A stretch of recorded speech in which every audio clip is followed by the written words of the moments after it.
photography is that, you know, there are times in your life where an individual, in your mind, you'll always have that picture. But it's one thing to have that picture in your mind, and as you look across the room, you're able to see that picture that you have in your mind. You know, that's the priceless artifact about photography, is that you're able to take those moments that are captured and hold on to them for a lifetime.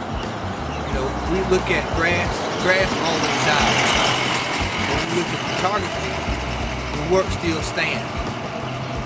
Which makes things like photography artifacts that you see in museums, you know, so important, is because they last a lifetime.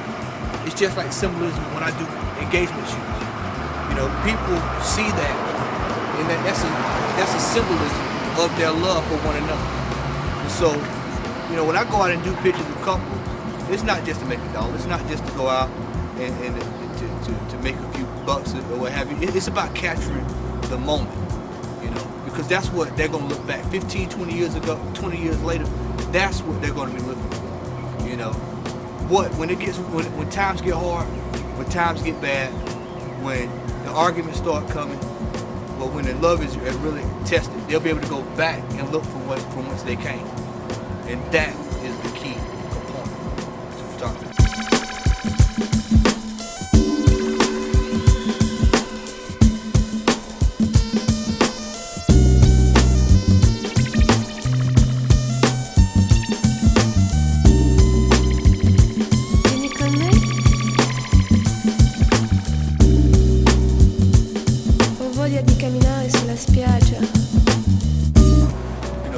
I get to ask this question a lot. People say, well, how did you get into photography?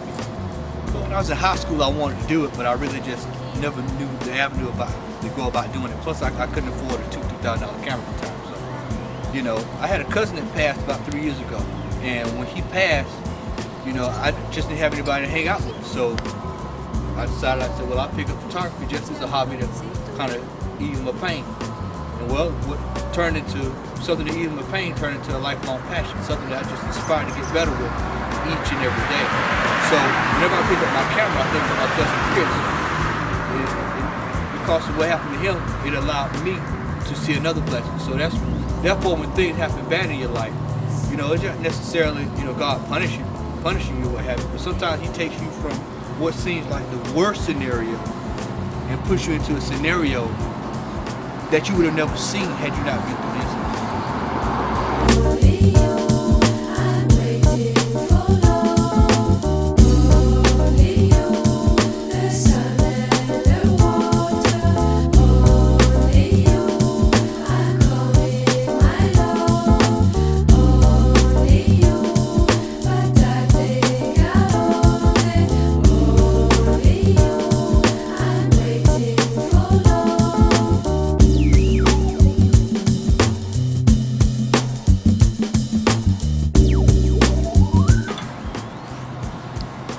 All right. Well, you know, it's been a great 2 years. I just want to tell everybody who's out there that supported me from day one, thank you. And it's just been, you know, each day I just strive to get better. You know, and I can't forget where I come from. You know, people here in Macon, you know, I love the city. I love the people. Macon is a strange place, but it's a great place. And I just really love the people I work with. I love the people that work with me. You know, I love, you know, people like Michael Martin, Keith Hammond, Candace Scott, you know, the list goes on and on. Daryl, you know, Dwayne, you know, everybody out there, you know, I just enjoy working with everyone, talking with everybody, because photography is not limited to one person, because everybody's going to see something that's different in their own eyesight. So, but I want to say thank you to everyone who's been there for me day one, and we're going to keep continuing to make this thing work.